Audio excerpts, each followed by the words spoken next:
Okay, this is a quick lesson on multiplying whole numbers by decimal 1, decimal 0, 1, and decimal 0, 0, 1. And remember the rule about how many numbers fall behind the decimal place. You're going to use this. So the rule is the number of numbers that fall behind the decimal place.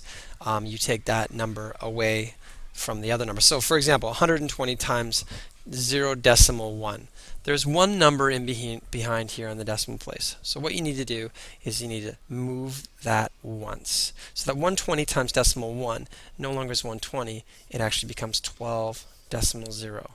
120 times decimal 0.01 means there's two numbers in behind the decimal place here.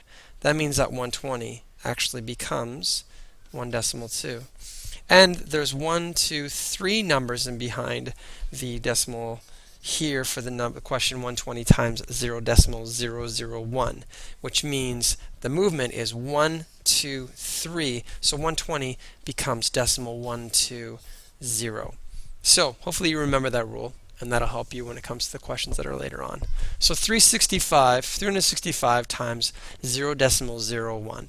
Well, we know that there's 1, 2 numbers in behind here, and we know that those two numbers means that 365 changes, and we have 1 movement and 2 movement, which means it now becomes 3.65. For the 241 times 0.001, we've got 1, 2, 3 numbers in behind the decimal here, which means we're going to have 1 movement, 2, and 3, and it equals decimal 241. The last one is 12 times decimal 1.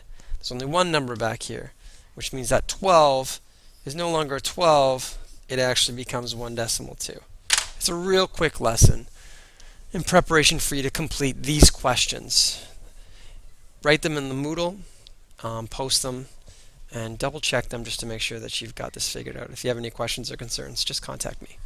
Good luck.